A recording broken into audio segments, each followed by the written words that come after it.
Aux États-Unis, toutes les occasions sont bonnes pour donner et recevoir des prix.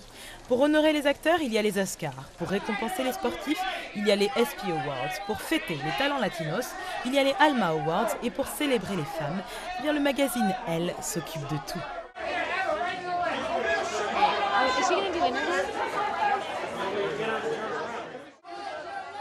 Les mamans de l'année, Nicole Kidman, Jennifer Lopez et Halle Berry, étaient presque toutes là, mais il y avait aussi les autres étoiles. Et devinez quoi? Le sujet du moment, c'est les femmes en général, mais surtout les femmes dans l'industrie du cinéma. Je pense que ces choses sont celles que j'ai à l'esprit. Je pense que c'est comme ça que les choses se font. Si je restais là à me dire « les temps sont durs pour les femmes et elles ne font jamais l'ouverture des films » et à penser toute la négativité qui porte atteinte aux femmes, je pense qu'on ne quitterait jamais le divan et qu'on ne sortirait jamais de chez soi.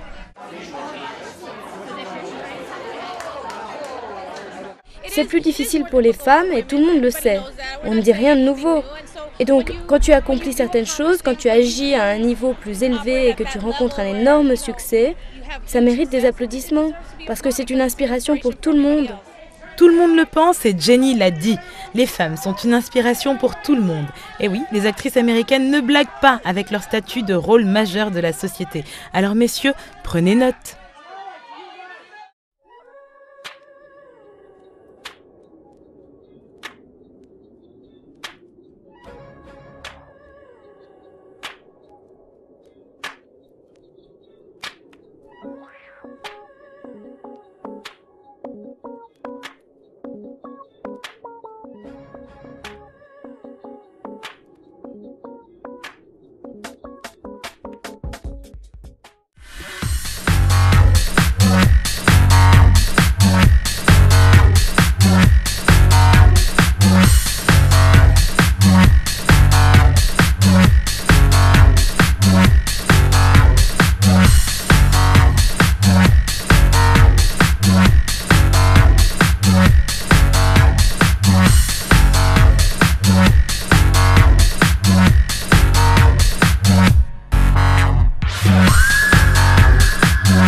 Check the sound of a dollar on the format, throwing down, we're good.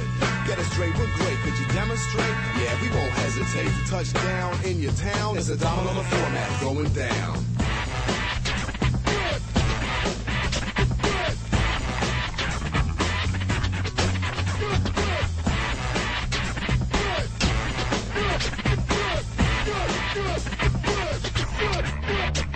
I'm good, but that's quite a vague adjective, so let me try to present a more selective profile of precisely how good I am. First of all, I'm dope, not to mention the man. Fantastic, terrific, slickest, the wickedest, hype, fresh, nice, magnificent.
Attention, lunettes de soleil et anti-nuit de rigueur aux Emmy Awards, car attention, quand les stars du petit écran vont chercher leur récompense, c'est brillant, c'est rayonnant et c'est même tout à fait éblouissant. Y a pas blague, chacun sort sa griffe, d'autres brandissent leur marque brand new, c'est l'heure de se pavaner et de faroter en règle.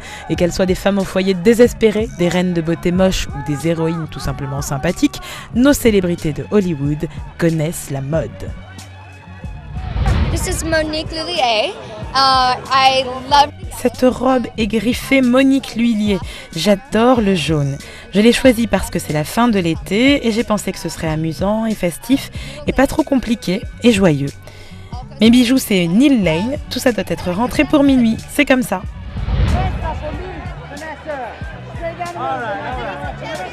This is Kevin Hall and this is Itai Malkin. Je suis dans Kevin Hall et ça c'est Itai Malkin et j'ai vu ça et j'ai adoré le modèle et je savais que personne d'autre ne porterait ces motifs et j'ai aimé cette robe et voilà. Solid and I just loved it.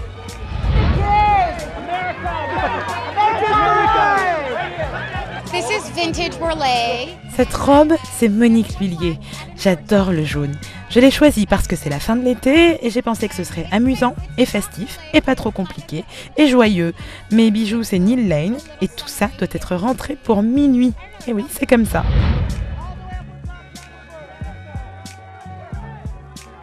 Je porte du Carolina Herrera, c'est une de mes créatrices préférées.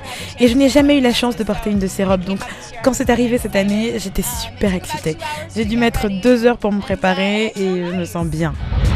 Et qui a dit que la mode était une affaire de femmes? Les hommes ne sont pas en reste puisqu'ils ont sorti les costards pingouins, nœuds papillons brillants et autres smokings de leur dressing. Pas vrai, Daddy Puff? Ça, c'est un vintage de Giorgio Armani. Et en dessous, c'est du Sean John. Alors là, Puff Daddy, alias Sean John, a parlé comme son Altesse Joe Ballard, le roi congolais de la sape. À vous de suivre, mais en tout cas, moi, j'ai pas les dos. Londres, ville de la diversité culturelle. Apparemment, la Fashion Week a été l'occasion de célébrer différentes cultures. Du moins, c'est ce qu'affirme Sophia White, l'organisatrice du Fashion Diversity, un événement qui a permis à Londres de révéler ses atouts avec des créateurs venus d'un peu partout. Je pense réellement que Londres est une ville diverse. Je pense que c'est pour ça que l'événement est bien situé et qu'il s'appelle Fashion Diversity. Ça veut bien dire ce que ça veut dire. On représente les artistes d'origine diverse à travers le pays et on essaye juste de les accueillir au sein du même événement. Si on regarde les modèles, la musique, tout ça est vraiment très ethnique et plutôt poétique. Nous cherchions un éventail de créateurs ethniques, de gens qui soient évidemment créatifs, mais de nationalités et d'origines différentes, pour montrer leurs idées, leur créativité. Donc les créateurs noirs étaient aussi les bienvenus. Qu'ils soient de Londres, d'Italie ou de Tanzanie, les créateurs ont pris cette vitrine au musée de Londres très au sérieux. Allons voir ce qu'ils proposent.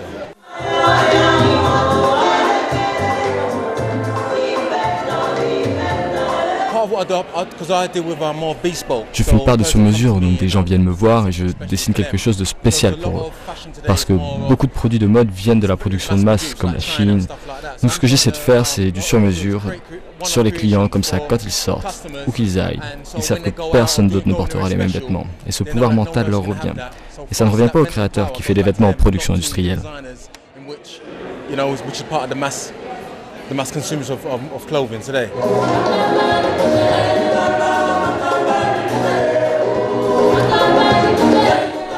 Eh bien moi je dis bravo à Londres pour sa diversité.